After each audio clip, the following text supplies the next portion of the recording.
Okay, Baruch Hashem. We are starting today. We are on, we're on Ayin Aleph, Hamid Aleph, 71A1 in the Art Scroll, and Mtachat Sanhedrin, Talmud Bavli. We are continuing in the 8th parak of Masechet Sanhedrin, in the parak of Ben Sorer Umoreh. This is a son a boy who steals from his father. He buys inexpensive meat and inexpensive wine, and he drinks it, good quality stuff, or for cheap. And we are worried that this will lead him to a life of sins. And so the Torah says we kill him while he's still young. And we learned it has to be between 13 and 3 months. He has to have some pubic hair, but if it's completely around his male member, that he's no longer able to be stoned as a ben Sarah Moreh. So we'll continue a little more of the halachas, and we'll see today the Gemara says that this case of a ben Sarah Moreh actually never happened. Let's start with the first Mishnah on Ayin Aleph, Amid Aleph, Ganav Mishal Aviv Achel Bershus Aviv. If the son stole money from his father and he ate the meat, the requisite amount of meat and wine in his father's property, in his father's reshut, meaning his father is there and he can see him, or he Mishal Acher, he stole from Acher and he ate it in the property of others. Oh, Mishal Acher, or if he stole from others, but he ate it in his father's property. So if he steals from his father and he eats in his father's property, if he steals from others, eats in his father's property, if he steals from others and eats in other people's property, he does not become a ben Sarimar. So what does he have to do to become a ben Sarimar? Until he steals from his father, and he eats the meat and the wine in someone else's property. All right, the Gemara is going to explain why Dafka that case that he steals from his father and he eats it by others. Why that's the case he becomes Ben Soreh, and every other combination he doesn't become a Ben Soreh. And Rabbi Yossi, Rabbi Huda Omer, not only does he have to steal from his father, he has to steal from both his father and his mother. Okay, so the first thing first. Why Gana Mishal Aviv Achal Bershus Aviv? Why does he not become a Ben Sarimar? Gemara explains, even though stealing from his father is something that is sustainable, meaning he can do it again and again. You're living in your father's property, and you know where your father hides his money, you can steal his money. He can steal again and again, but although he's the reason why he will not continue on this path is ba'it, he's scared that he'll be found. He's afraid that his father will find out what happened. His father's going to say, "Hey, my money's missing, and here's my boy eating this big piece of meat and drinking wine." So my father's going to find out. So he's not going to he's not going to continue in this path. Remember, the whole idea here is that he was going to continue this path of sins. And so if he is stealing from his father and eating his father's house, where he's afraid that his father's going to find him, he won't continue this for long. Therefore, he does not become ben sorer morem. Mishel acherim. If he stole from others, and he ate it in other people's property, even though he's not scared because his father's not going to find him, he's eating someone else's property. It's not easy stealing from people, right? You have to get into their house, you have to break in, you have to find where they're hiding their money. But if you're home and stealing from your father, that's easy. So if you're stealing from others and eating other people's property, so you're not scared your father will find you, but it's not sustainable because it's going to be hard to steal other people's money all the time.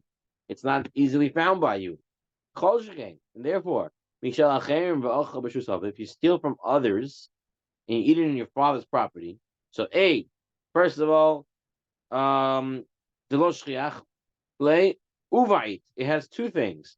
First of all, you're not going to be able to steal from others very often because you don't know where they keep their money. And B, right, you eat it in your father's property, of course you're scared.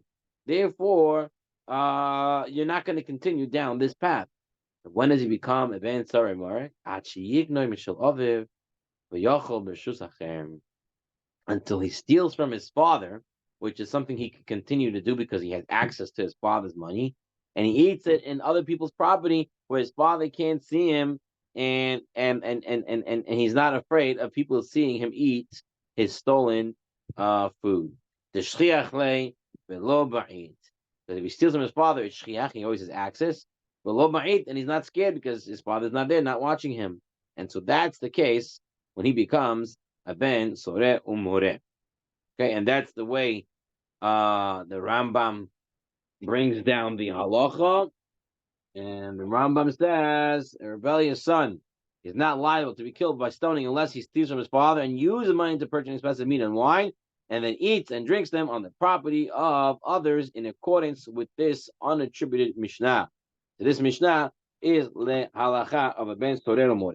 Okay, now there's another opinion in the Mishnah that said that he has to steal from his father and his mother. We just saw that's not the halakha. The Rambam does not bring the halakha, but that's another opinion in the Mishnah that he has to steal from the father and the mother. So based on this comment of this Tana, this Rabbi Yossi, the Rabbi Yehuda, we're going to ask a question. Rabbi Yossi, Rabbi Yehuda, Omer, on 71A2. The Gemara says, Imo manala. How is he stealing from his mother? If his mother is married to his father, then we know whatever the woman acquires belongs to the husband. So how could it be that that he's stealing from his mother also? Because everything his mother has is actually his father's. So he's not stealing from his mother per se. So Amar, first of all, this Gemara is understanding that they're a married couple. It doesn't necessarily have to be. It doesn't say in the Parsha anywhere that they're married. It says he's the father and she's the mother. And you could have a father and mother who are not married. But for whatever reason, the Gemara here wants to understand it as being a married couple. So, say? Question. Yes. Well, there is a possibility when a son can't steal from a mother. When a father gifts something to the mother, it only belongs to her. And then the son can actually steal directly from the mom. Okay, saying good. Let's see. It's going to bring Like down jewelry or sheep, cattle, whatever. It belongs only to her. So we'll see. He has to say a certain thing according to Antana. We'll see it in a minute. You're saying good though. Give us 1 second. Very good. So Amar Yossi Hanina. You know what it is? We know that the father has a responsibility to feed his wife. That is, the husband has a responsibility to feed his wife. That's in the ketubah. One of the things we're going to give them food. So he sets aside this food, and then the boy comes and steals the meat and the wine that he set aside for his wife. And that's how he steals from his mother. That cannot be the case. The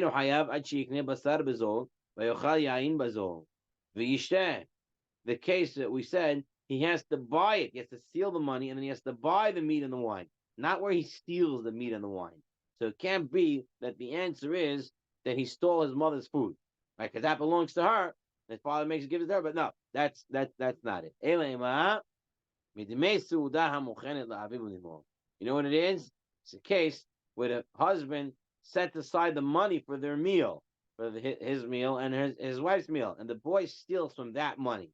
Since it's his mother's meal, money for this meal, so it's his mother's because it belongs to her because the father has to give it to her, and the husband has to give it to her, and therefore he steals from his mother. Ibayit ema, and this is similar to what Rabbi Abraham wanted to say.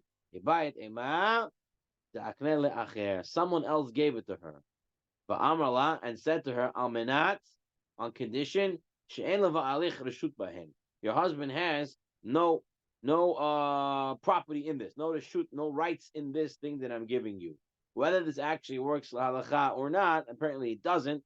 But this is the opinion of Rabbi Yossi Rabbi Yehuda, that the person can give it and say to the wife, "This is yours," and your husband has no right in it. Let's take a look at the Rambam quickly on Hilchot Zechiyahu Matana in Sefer Kinyan.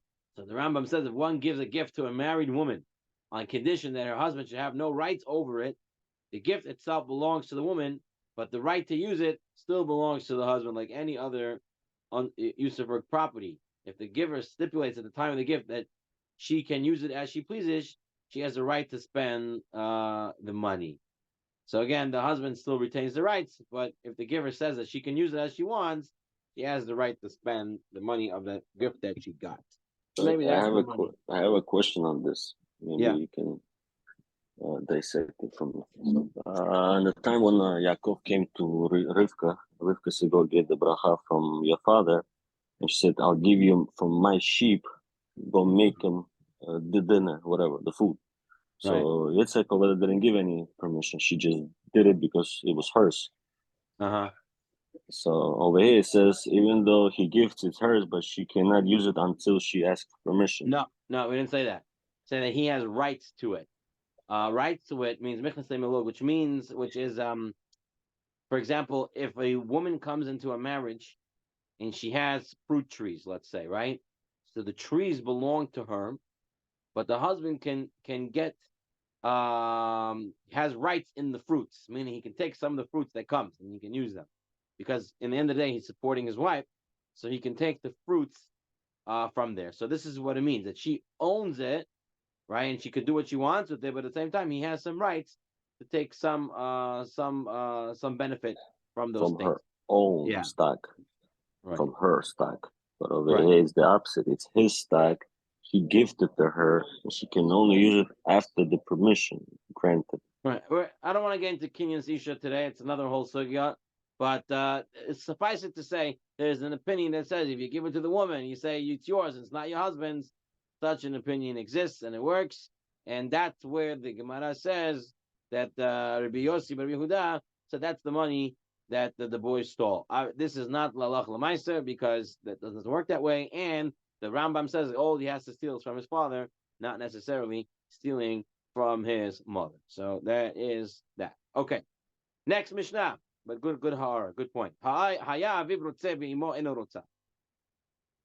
If the father says this boy is a ben sor more and he wants to bring him to Bedin, and the mother doesn't, or the opposite, aviv enorosa, the father doesn't want to bring him to be a ben sor more, and his mother wants him to be brought to Bedin. Enonase ben sor more. He does not become ben sor more. Ad shiyu shnehem rotzin, until both of them agree and bring him together to be a ben sor more. Rabbi Yehuda Omer, im lo ha'eta imo re'uya le'aviv, if his mother was not appropriate for his father, eno na'aseh ben sorer umoreh, he does not become a ben sorer umoreh. Okay, so first of all, the Mishnah gave us a halacha that said both parents have to be the ones that are willing. Says the Rambam, the rebellious son's father wishes to have him punished, but his mother does not, or his mother wishes to have him punished, but his father does not become a ben sorer umoreh. So halacha is like this Mishnah. Now, what about this next part of the Mishnah that said that the mother is not fit for his father? And when it says ma in ruya, what does it mean? The mother's not fit for the father. What does it Yehuda saying? Are you saying that they're arayos, they're arayot, they're forbidden relationships? And if there's a forbidden relationship, the child doesn't become a ben sorer moreh, right? That if they have forbidden relations, that if they didn't have warnings, they would get karet.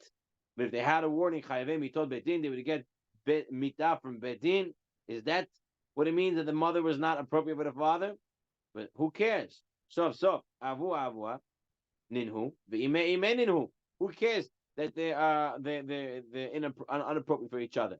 She's the mother, he's the father. All the pasuk says when it comes to ben somer, the father and the mother were going to bring him. So what does it make a difference if he's appropriate or not? So Ela b'shavala aviv kama. Oh, you know what Yehuda means? That the mother is not appropriate doesn't mean not appropriate. It means ruya means shava. They have to be equal. The mother and the father have to be equal. What does this mean? Yehuda Omer, if the mother is not equal to the father, in what? Bikol, with the same voice, uvmare, in the same appearance, uvkoma, or in height, ben sorer umore. The son does not become ben sorer umore. My ta'ama, what's this reason that the parents have to look the same, sound the same, be of the same height? Ta'ama kera, eneno shomea bekolenu. He's not listening to our voice, but bekolenu is not written with the yud, and it's not written bekolotenu. It's not written in plural. It's written in a similar to a lashon yachid, to telling us what? That they have to have the same voice. midikol be'inan shavin. And from the fact they have the same voice, we say Mareve Koman Nami be'inan shavin. They have to look the same and they have to be the same heights. They're saying that comparing to the Shnei Seirim, the two goats of Yom Kippur, they have to look the same, they have to be the same height. So if you say the voice has to be the same, and they have to be the same usually means height and the parents. So we're saying a very strange thing right now. We're saying that in order for the son to be a Ben Sodom Moreh, his parents have to look the same, and the parents have to sound the same, be of the same height. The Gemara makes a point. Keman Azla had the Tanya, whose opinion is reflected in the Braita that says, Ben Sorero Moreh Lo Haya. There never was a Ben Sorero Moreh. The law Atid Lihiyot. And there'll never be a Ben Sorero Moreh. So then why is it written in the Torah? It is written in the Torah for us to learn it and to be darshaning it and to get certain lessons from it and to get schar, reward for learning it. But it never happened. Come on. Whose view is like this? Could it be Yehuda? Like it be Yehuda?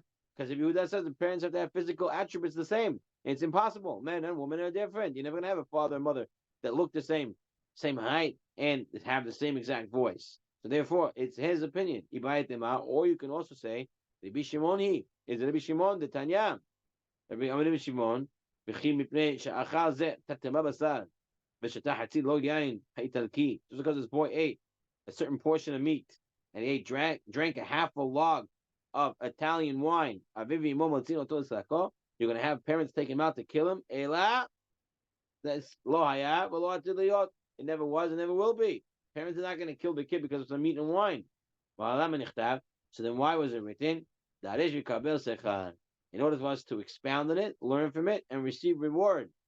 But there's another opinion.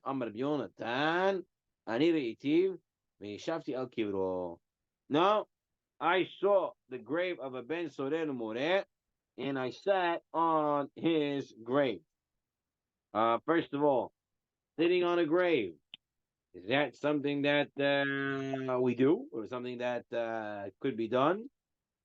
So, Yeshiva al Matzeva, sitting on a tombstone, says Yesh Osir in the Yeshiva al Evan Shenoisin al Kever al Matzeva. V'yesh Matirim. Some say no, and some say yes that you could.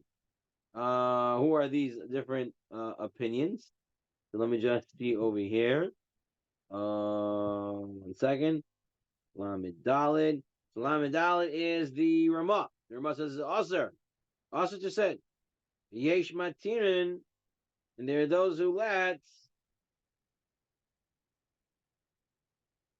And those who say that you'll have a time ayin pitche tshuva mishum ister hana o mitzad b'zayin hameis. They're saying it's perhaps the problem would be that it's a b'zayin to the mace. It is maybe it's an ister hana. You're not allowed to sit there, but there are those opinions say you're allowed to sit there. Okay. Anyway, we have to deal with this understanding. Was there a ben sodom Moreh? Could there be ben sodom Moreh? Two say Shimon and Yehuda say no, and Rabbi Yohanan says there was a Ben Sodom Moreh, or does he say that? The Rebbeinu Bechaya and the Chatam Sofer, they both say Rabbi Yohanan is not arguing, and he's not saying that there actually was a Ben Sodom Moreh. Rather, he's saying something else. And I'm going to read to you the lashon of the Chatam Sofer. First, I'll read the Rebbeinu Bechaya. Rebbeinu Bechaya Devarim Chapal. He says, He's not arguing. There never was a Ben Sarimar and never will be. What it says that he sat down on his caver doesn't mean he actually sat down on an actual Ben Sarimar's caver. Ben Sarimar. Rather, someone who was similar to Ben Sarimar. And who was this? Avshalom. Who was Avshalom? Who remembers who Avshalom was? No? Anyone remember? Who's Avshalom? David's son. Right. David Melch's son. Not such a good guy. Rebelled against his father. Did a couple of bad things.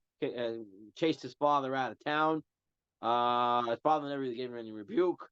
So when he said of Yonatan sat down on a kever of a Ben Solomon didn't mean actually a Ben Solomon, someone who was similar to Ben Solomon. Who was it? Absalom. And explained the Hatam Sofer. And he says the following. He says, Uva Kavana. The Kavana Ben Bechaya was Natna Torah Pratim Ke'ela Shalotia Efsheret Shea Ben Sored. The Torah put it in such a way, gives so many qualifications, so many criterias, in order to make sure a Ben Solomon never actually happened. If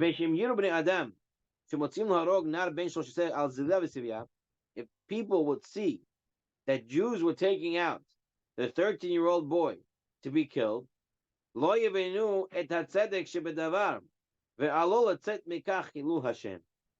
people would see what's going on. Jews, non-Jews, who cares? Whoever saw it would say, it's a big Hilul Hashem. Why would they kill a boy?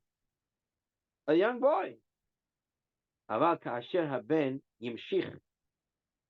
להתדרדר ויגיע למצב שימות חייו, and but when this boy continues in his bad ways and he ends up being hayam mita for whatever reason, אז יבינו בני אדם את כוונת התורה שמוטב ימות זכאי ולא ימות חייב.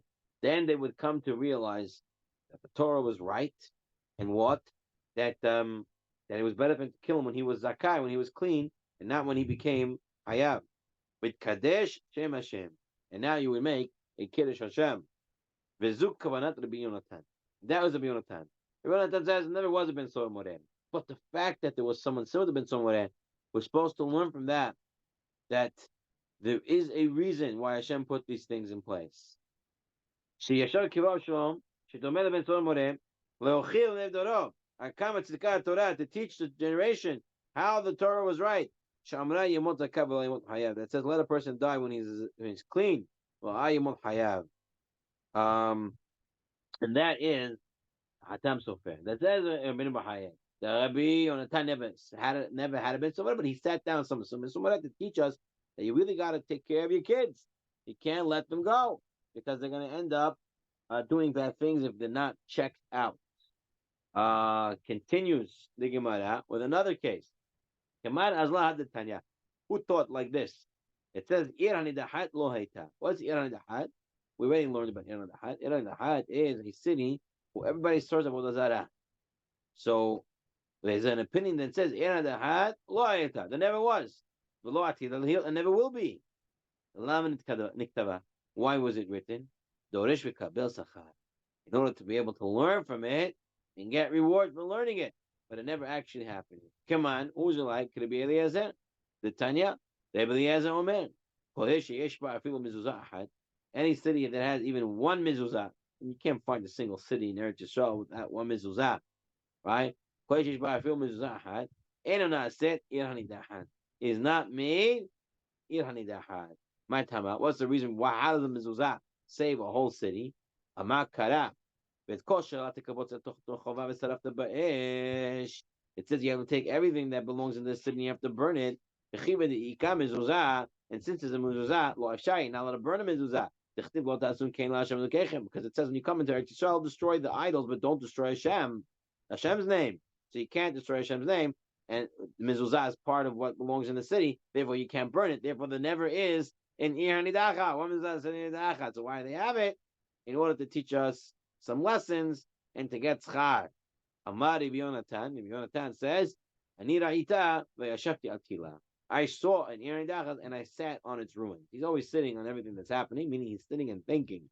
But again, they're saying there was no Ir Hanidacha, and Rabbi Yonatan says there was an Ir Hanidacha. So says Hatam Sofer. He says the same idea is here. Hatam Sofer katav. This is the way you have to explain it. He did not sit in an actual Ir Hanidacha. There never was.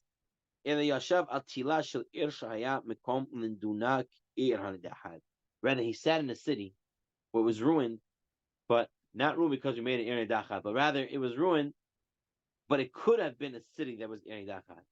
V'hainu ha'ir Shomron, sh'ayta ir ha'melucha shel Yisrael. It was the capital city of the Israelite kingdom in the north. Remember when they split from the south, from the kingdom of Judah and the kingdom of Israel? The kingdom of Israel, remember, Yeravam right? He put up idols and all these things. So it was Ir Nidachat city. The people who lived in Shomron were all Avodah Avodah Zarah. They should have been treated as Ir Nidachat. Ad Sheba Melech Ashur. And what happened in the end? Melech Ashur, the Melech of Assyria, V'higlet Aseret Shvatim, and Sanhedrin came, and what did he do? He kicked all of them out. I made galut for them. And if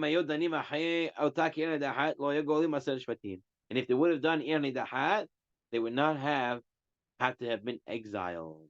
Now the whole world is upside down. ושם ישב ביונתן, להוכיח מאדם, עד כמה צדקה התורה, כשאמרה לשרוף את העיר נידחת. If you would have made one city Ir Nidahat, everybody would have changed their ways. Jonathan is sitting and saying, look how right the city, the Torah was. Should have made Ir Nidahat, and he wouldn't have gone into Galut. Since they didn't make it Ir Nidahat, they ended up going into Galut. So he's not arguing that it never happened and never will happen, but he's just teaching that a city should have been in the Had Shomron, and people would have learned a lesson if it was. Okay. Coming to one more. Haman Azla Hadatanya. Bet Hamnuga Lohaya. There's another opinion that says that a house with tzarat never happened. All right, know about tzarat on the clothing, tzarat on the skin. There's also a parasha in the Torah that says tzarat in the house. Says the Gemara here, never happened. Bet Hamnuga Lohaya. But Lo Atid Liot never will happen. Why was it written? In order to go in, learn it, and get sachar. Kiman, whose opinion is this? Rabbi Elazar, Rabbi Shimon, the Tnan, Rabbi Elazar, Shimon. לעולם אין הבית טמא, עד שיראה בשתי גריסין על שתי אבנים, ושתי כתרים בקרן זווית, אורכו כשני גריסין ורוחבו כגריס. There's different opinions of exactly how long how big the tzarat has to be, and where exactly the tzarat has to be on the wall. So here it says the size of 2 geris.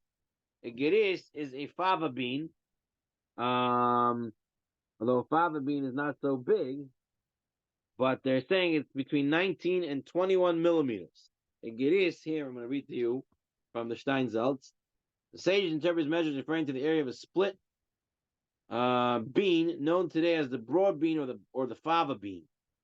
Beans were often split into two along their seams in preparation for cooking. A split bean was a convenient measure for a small area, such as that of mark or a stain. Since the interior side was smooth, it would be laid down flat, like a ruler on the skin or a piece of cloth.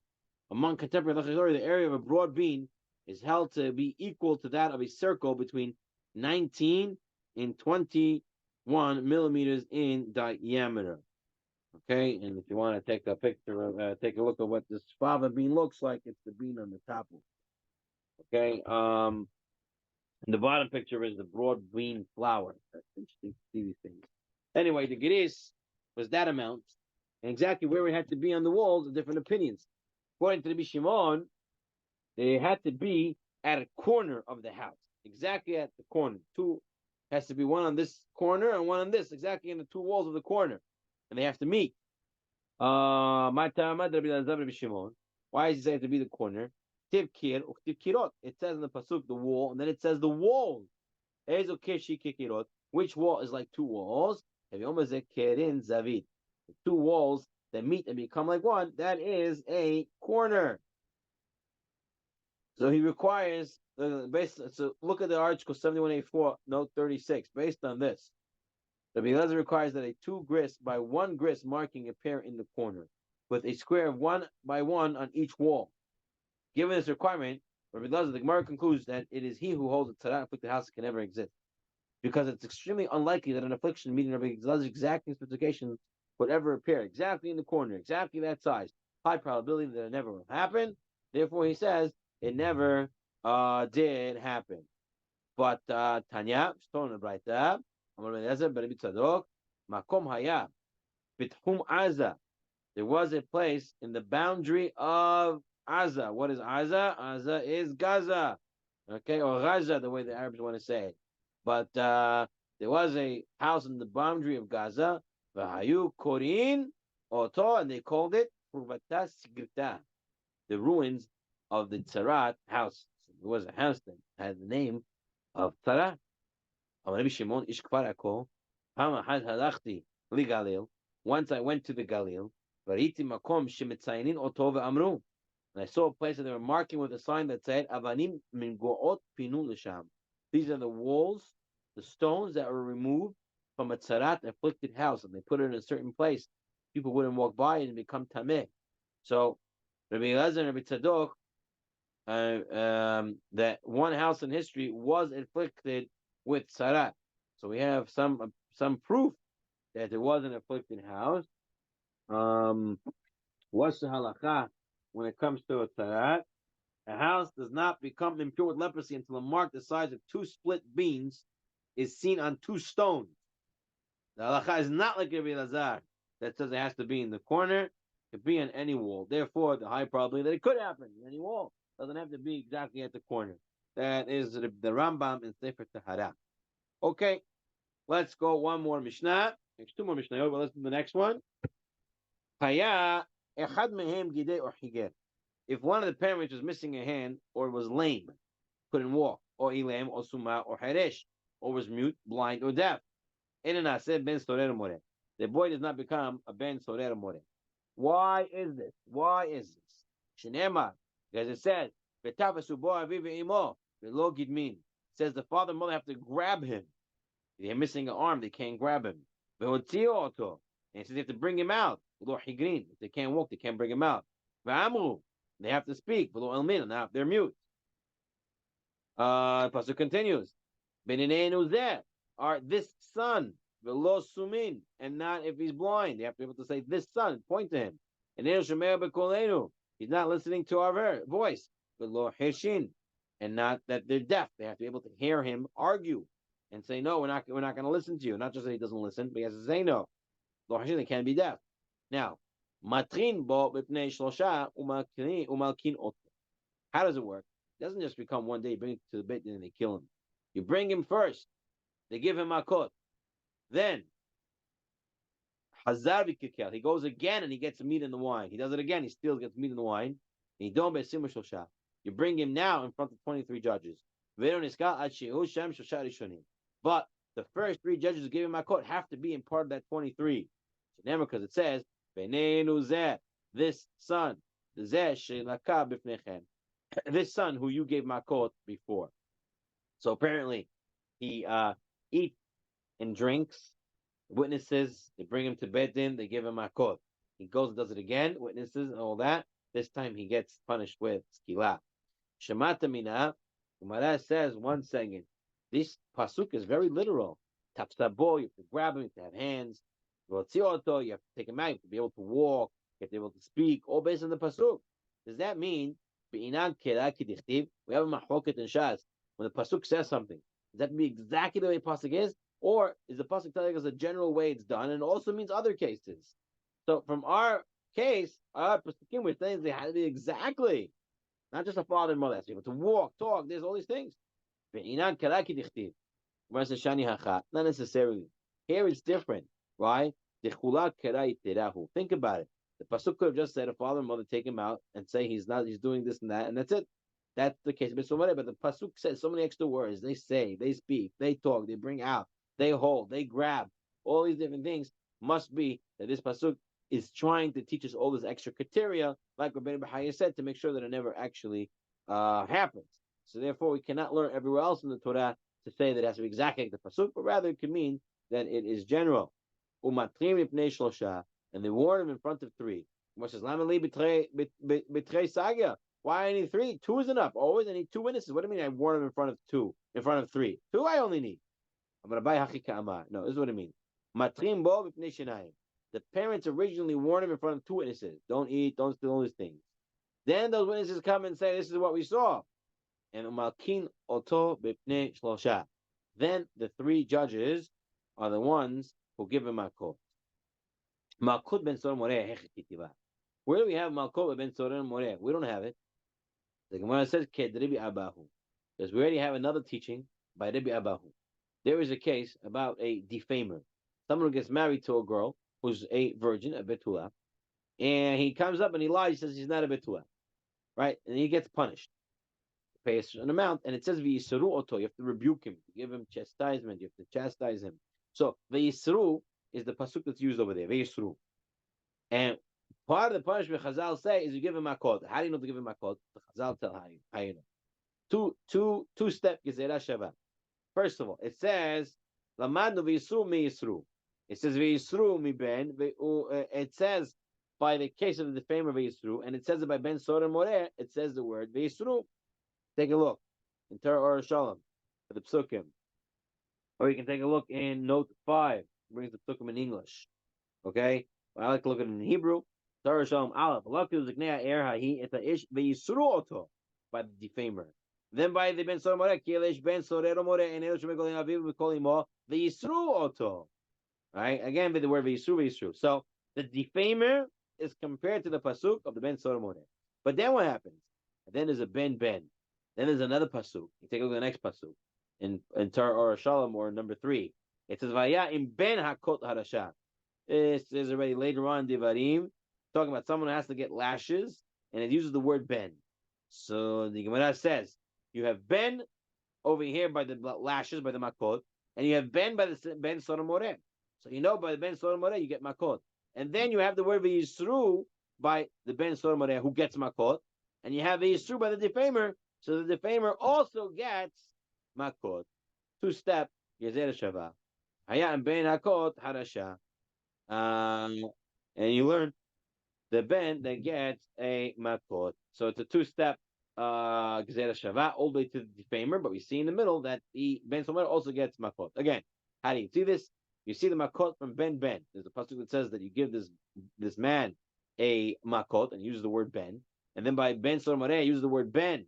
So you say, that ben and this ben are connected. It means you give ben somer, you give him lashes, and then the ben somer has a pasuk has a word v'yisru, and the word v'yisru is also by the defamer. So just like in the word that the pasuk of the ben somer has ben and v'yisru, there's makot. So v'yisru means there's makot. So too by the defamer there is also makot, and that is the two-step gezerah shava. Then the pasuk, then the Gemara said, Hazar v'kikel nidom be'esimushusha. The boy was warned, he was brought to Beit Din, they gave him lashes, and then he went and he did it again. And what did we say? He did it again, and the same judges that were originally gave him the lashes have to be sitting on the Beit Din that are going to give him the stoning punishment. The Gemara says, one second. How do we learn it? Go back to the Mishnah. Mishnah said, how do we know this to be the same judges? Because it says, Benenu zeh, this son, this boy that you gave lashes, the same boy you're killing now. But we learned Benenu zeh was to teach us that the parents can't be blind. Benenu zeh, they're able to point and say, this is my son. They can't be blind. Right? So that's the Gemara's question. We already learned that the word zeh comes to teach us that it can't be blind parents. Gemara says, Imken lichto benenu hu. If it was just to teach us that this is the same boy, should have used the word benenu hu. This is our son. Right? Benenu hu. This is the son. Ma benenu zeh. What does it mean the word zeh? Zeh can mean more than just this. Actually pointing to their son. Saying it's the same son and they're actually pointing, so it teaches us two things. Shema not tate. In fact, they use the word zeh, which means it's the same one, and it means pointing, but whenever it says zeh, it means pointing, and it means the same exact one, so you learn two lessons. Same exact guy, and same exact, if the parents have to be able to see, and same exact judges that were there, 3 of them have to be on the judge, the court 23. We're going to finish up with this last Mishnah. We're going to get into Gemara, this Mishnah, next time. Ezrat Hashem. The Mishnah says, Barach ad shelo nigmar dino. Brought him to Beit Din. While they were sentencing him, before sentencing him, he ran away. But they never finished the sentence for him. He gives that contact on, and then he grew his pubic hairs around his male members, so he no longer can be judged as a ben soreh moreh patur. He becomes exempt. But if he sentence was passed down and then he escaped after the sentence was passed down, he keeps a contact on, and then when they found him, he already has a full pubic hair. No, then he's still hayav. Why? Since it was nigmar din. Once the court case was finished, then that's what stays because he's already considered someone who got skila, even though he's living, because he escaped. he's still considered dead because already nigmar ha din. Okay, so with this, we'll end today's shir. Any questions? Okay, Bezat Hashem tonight, as every Sunday night, almost every Sunday. Next Sunday we won't have the class, but every Sunday night. Otherwise, we do have a Shabbat, halachat, hilchot Shabbat. We're going to go into hilchot Musaf, hilchot of Mincha, Arvit, Motzei Shabbat, a little bit of Havdalah. So we'll talk about that tonight at 8:30 p.m. Yashar Koach, Shavua Tov, Lekulam. Thank you. Thank you.